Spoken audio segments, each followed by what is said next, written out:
আসসালামু আলাইকুম। কেমন আছেন সবাই? আশা করছি সবাই ভালোই আছেন। এখন বাজে বিকেল বলবো নাকি রাত বলবো বুঝতেছি না, 5টা 30 মিনিট। যেহেতু 4টার দিকে সন্ধ্যা হয়ে গেছে, সো এখন রাতই। রাতের বেলা আমি বের হয়ে গেছি বাসা থেকে একটু রিফ্রেশমেন্টের জন্য।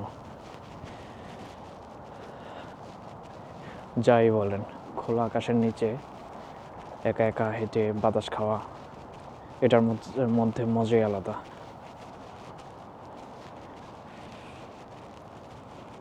চারিদিকে লাইটিং, এগুলো অবশ্য সারা বছরই থাকে। তারপরেও সামনে যেহেতু ক্রিসমাস, এই কারণে প্রত্যেক বাসার সামনে সামনে নতুন করে লাইটিং বসাইছে। সো রাতের বেলা এখন ভালোই লাগে পরিবেশটা। আমি এখন একটা পার্কের মাঝখান দিয়ে হাঁটতেছি।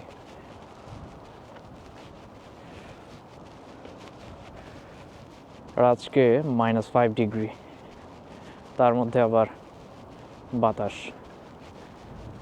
সো ব্যাপারটা বুঝতেছেন যে কিসের মধ্যে আমি বের হয়েছি। তারপরে আমার যেহেতু উইন্টার ভাল লাগে, সো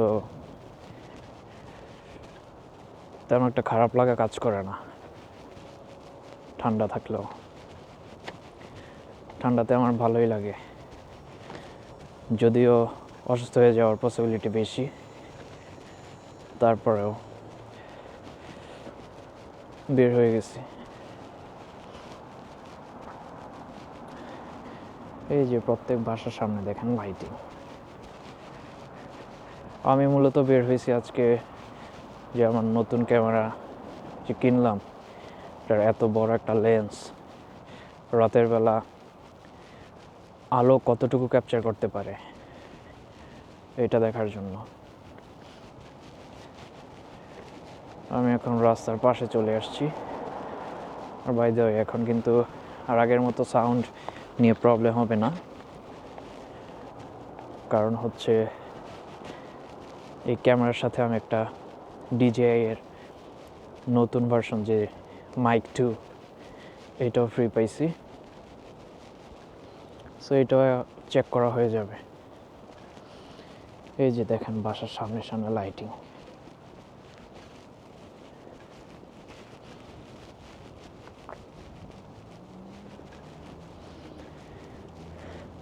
পার্ক থেকে এখন রাস্তার সাইড ওয়াক এদিকে চলে আসছি, সাইড ওয়াক দিয়ে হাঁটতেছি। যেহেতু বেরি হয়েছি, একটু হাঁটি আর আপনাদের সাথে একটু গল্প করি।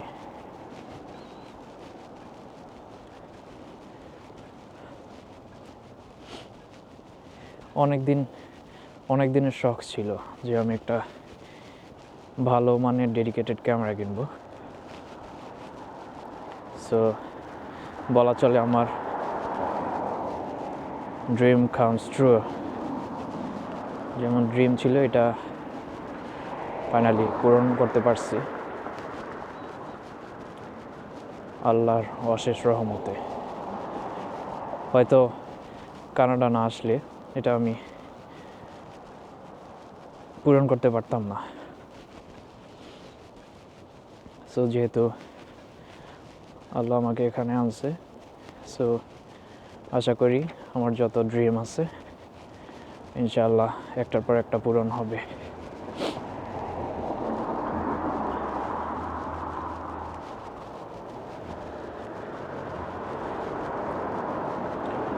আর আরেকটা কথা, আপনারা কিন্তু অনেকেই মেসেজ, ইমেইল, ইনস্টা সব জায়গাতেই টেক্সট করছেন। আমি কিন্তু আপনাদের টেক্সটগুলো দেখছি, তারপরে আমি কয়েকদিন সময় নিচ্ছি, আপনাদের কাছে সময় চাইতেছি, কারণ পেপারগুলো আমার বিভিন্ন জায়গা থেকে কালেক্ট করতে হবে। কোথায় রাখছি, কিভাবে আছে, এগুলা এখনও জানি না। আর যেহেতু টাইম পাইতেছি না, সো আমাকে একটু সময় দিবেন আশা করি।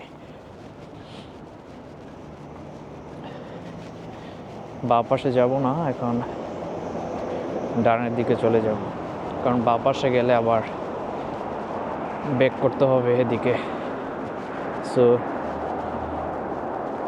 অনেক লং টাইম হাঁটা হয়ে যাবে।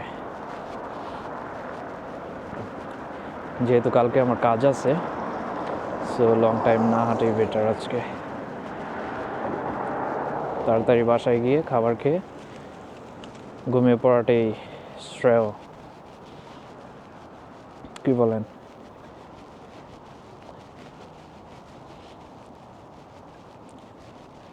আপনাদের জন্য আমি নতুন একটা ভিডিও বানাবো, ওইটা হবে ইউরোপ নিয়ে। যে আপনার যারা ইউরোপ যাওয়ার কথা চিন্তা করতেছেন বাট বুঝতেছেন না যে কোন দেশ গেলে বেটার হবে, কোন দেশের রেশিও ভালো ভিসার, কোন দেশে রিজেকশন নাই, প্রসেস অনেক ইজি, ওইগুলো বাছাই করে আপনাদের জন্য একটা ইনফরমেটিভ ভিডিও নিয়ে আসব। আশা করি সবাই উপকৃত হবেন, আপনাদের হেল্প হবে।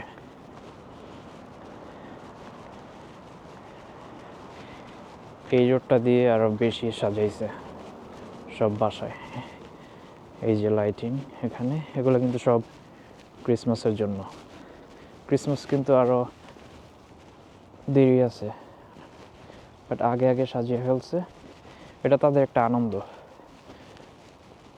বললামই তো, আমাদের যেরকম ঈদ আসার আগে থেকে অনেক আনন্দ লাগে, তাদেরও ক্রিসমাস আসার আগে অনেক আগে থেকে তারা প্রিপারেশন নেওয়া শুরু করে, তারা অনেক আনন্দ করে। কম বেশি সব বাসাতেই লাইটিং দিছে,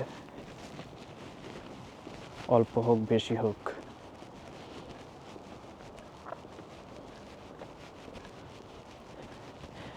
আমি ইউরোপের বেশ কয়েকটি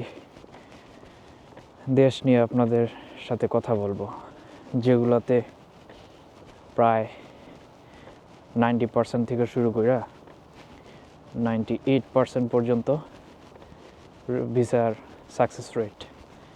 মানে 98% মানে তো প্রায় ভিসা রিজেকশন নাই, কোনো রিজেক্টই হয় না, এরকম অবস্থা আর কি। আছে কয়েকটি ভালো ভালো দেশ আছে, ওইগুলো নিয়ে আমি একটা ভিডিও দিব আপনাদের। আজকে তো এভাবে আপনাদের ঘোরানোর জন্য আনছি।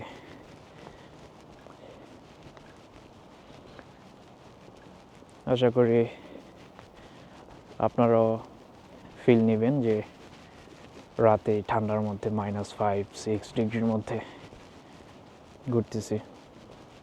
ঘোরাটা রাতের বেলা খারাপ লাগে না, কারণ চারপাশে লাইটিং, জাঁকজমকপূর্ণ পরিবেশ, সো খারাপ লাগার তো কোনো প্রশ্নই আসে না।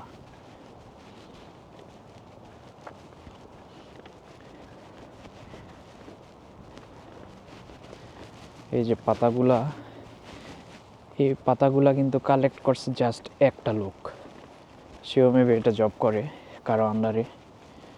সে সারা দিন এগুলা একটু একটু করে কালেক্ট করে জমায় রাখে, দেন সকালবেলা এই পাতা উঠানোর গাড়ি আইসা এগুলো সব নিয়ে যায়। ল্যাম্পপোস্টগুলো অনেক সুন্দর। এই ল্যাম্পপোস্টের মানে ল্যাম্পপোস্টগুলো দেখলে ছোটোবেলার কথা মনে পড়ে, অনেক গল্প শুনছি, অনেক নাটক দেখছি, আগের ধারাবাহিক নাটক, ল্যাম্পপোস্ট নিয়ে, ল্যাম্পপোস্টের নিচে বই পড়া, কত কিছু আগে গল্প শুনতাম আর নিজে নিজে একটা দৃশ্য কল্পনা করতাম ওই গল্প অনুযায়ী। ওই রকমই লাগে আমার কাছে রাতের এখানে ল্যাম্পপোস্টগুলা, এই জন্যই ভালো লাগে আর কি। আর অনেক বাতাস, আমার এক হাতে গ্লাভস পরা আর এক হাত খালি, কারণ গ্লাভস পরে ক্যামেরাটা কন্ট্রোল করা যায় না, একটু হার্ড হয়ে যায়, এই জন্য খুলে রাখছে আর কি এক হাতেরটা। যেই হাতেরটা খোলা এরকম মনে হইতেছে যে হয়তো কেউ ছুরি দিয়ে অনেকগুলা ক্ষত করছে আমার হাতে, যে ফিলটা হয় ক্ষত করলে ছুরি দিয়ে কেটে ফেললে, ওই সেম ফিলটা হইতেছে।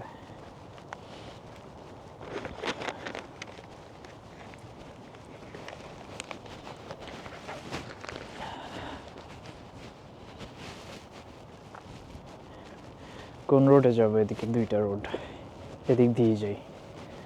সামনে একটা বাচ্চাদের স্কুল আছে, ওইটা দেখাই আপনাদের।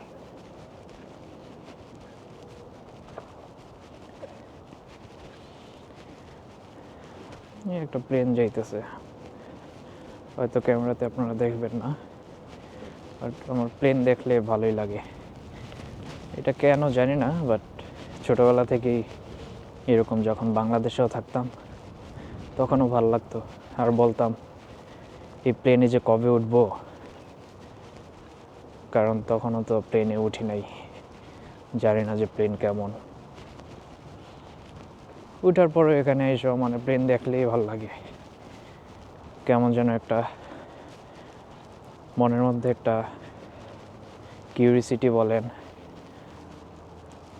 আনন্দ বলেন, কাজ করে আর কি। জায়গাটা অনেক নীরব, কোনো মানুষ নাই। ওইটা কিন্তু রোড, কিন্তু গাড়ি নাই, দেখছেন?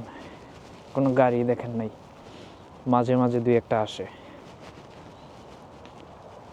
ঠান্ডা পড়ছে না, এই জন্য হয়তো অনেকে বের হয় না, কারণ এখানের মানুষ তো অনেক সেন্সিটিভ। ঠান্ডাতেই অসুস্থ হয়ে যাইতে পারে।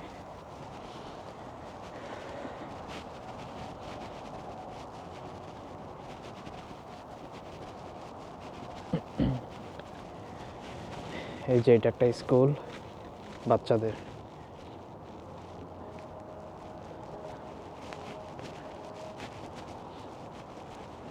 স্কুলের সামনে বড় একটা মাঠ আছে, চারদিকে বাউন্ডারি দেওয়া। এই মাঠের ভিতরে বাচ্চারা খেলাধুলা করে, অনেক চিল্লাচিল্লি করে। এখানের বাচ্চাদের কিন্তু আউটডোর অ্যাক্টিভিটি বেশি, মানে ইনডোর থেকে তাদের আউটডোরে বেশি অ্যাক্টিভিটি দেখা যায় আর কি। খেলাধুলা বলেন, মানে আউটডোরের অ্যাক্টিভিটি তাদের বেশি, পড়ার থেকে খেলাধুলা করায় বেশি, এটাই ভালো। তারা বুঝে কিভাবে একটা বাচ্চাকে বড় করতে হয়, কোন ওয়েতে। এই যে এটা খোলা, চাইলে ভিতরে ঢোকা যাবে, বাট ঢুকবো না।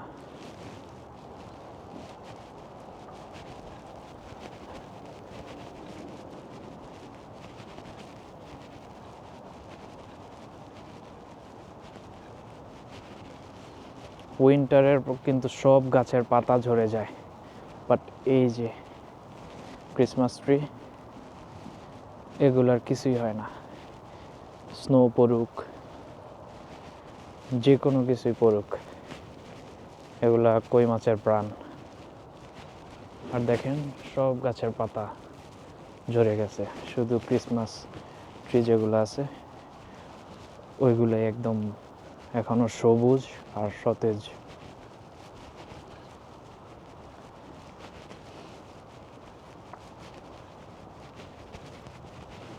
স্কুলটা কিন্তু অনেক বড়। অনেক বড় একটা এরিয়া নিয়ে। এটা লোকাল স্কুল, তারপরে অনেক সুন্দর, অনেক বড়, অনেক পরিপাটি।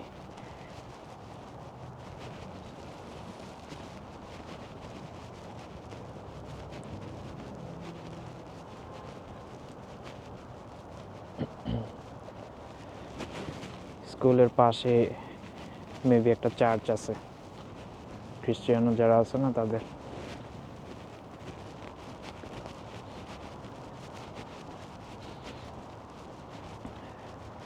অনেক ঘোরাঘুরি করছি, এখন আস্তে আস্তে আপনাদের ঘুরাইতে ঘুরাইতে বাসার দিকে নিয়ে যাই। গাছে পাতা থাকলে একরকম লাগে, গাছে পাতা না থাকলে আরেক রকম লাগে, মানে দুই রকম ফিলিংই অনেক সুন্দর। পাতা থাকলে একরকম সুন্দর, আর না থাকলে আরেক রকম সুন্দর।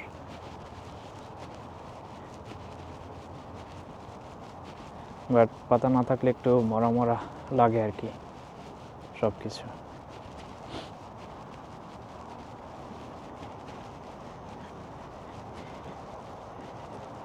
এই যে প্রায় প্রতিটা পার্কেই এরকম কিড জোন আছে, তারা এখানে খেলাধুলা করে, টাইম পাস করে। এই যে দোলনা আছে, তারপরে কি কি যেন আছে, ওই যে স্লিপ করে ওইগুলা। ওই দিকে আরেকটা আছে, সেম পার্কেই, দুই জায়গায়।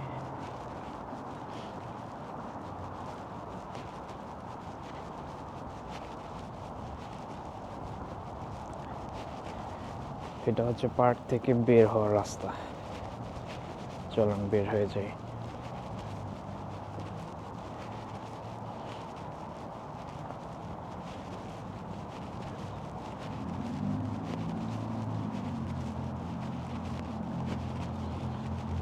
এখানে অনেকগুলো পাতা জমাইছে, সকাল হইলে এগুলা গাড়িতে করে নিয়ে যাবে, ক্লিন করে ফেলবে সব। আর এই যে কনস্ট্রাকশন সাইট সাইন দিকে দেয়া, সামনে কনস্ট্রাকশন চলতেছে, এই কারণে সাইন দিয়ে রাখছে।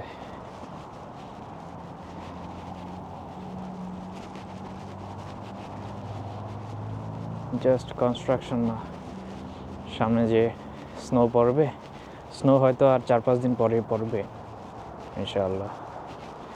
যখন স্নো পড়বে তখন সাইন দিয়ে রাখবে জায়গায় জায়গায়, যেখানে পিচ্ছিল খেয়ে পড়ে যাওয়ার সম্ভাবনা থাকে ওইখানে ওই সাইনটা দিয়ে রাখবে, যাতে মানুষ কেয়ারফুল থাকে। তাদের রুল বলেন সব কিছুই অনেক গুছানো, অনেক ডিসিপ্লিন মেনটেন করে। এই কারণেই তো সভ্য অনেক, সব কিছু অনেক পরিপাটি।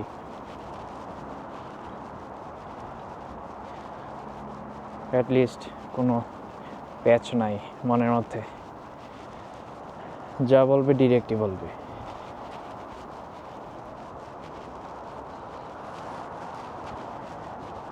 এটা আমার বাসার রাস্তা, এর রোডের নাম হচ্ছে রু দেইগল, আর ফ্রেঞ্চে যদি প্রনাউন্স করতে চাই তাইলে হবে হু দেইগল। এখনো আমি পুরোপুরি ক্যাপচার করতে পারি নাই এদিকের প্রনাউন্সগুলা।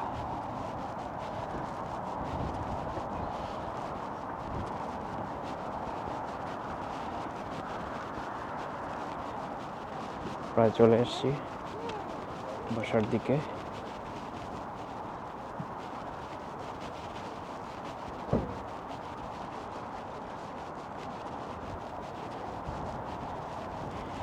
এই যে এই ঘরের মতো এগুলো বানাইছে স্নো এর জন্য, যাতে স্নো না পড়ে আর তাদের গাড়ি থেকে স্নো ক্লিন করার কোনো কষ্ট না হয়।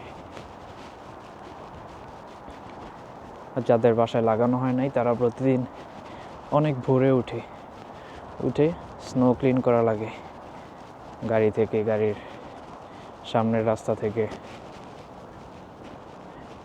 যেগুলো সব ক্রিসমাসের জন্য। এই দেখেন কয়েকটা পুতুল।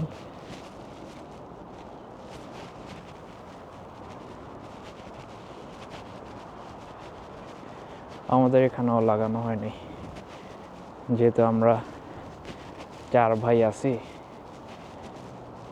ম্যান পাওয়ার ভালো আমাদের, সো আমাদের এগুলোর দরকার নেই, আমরা নিজেরাই ক্লিন করে ফেলবো।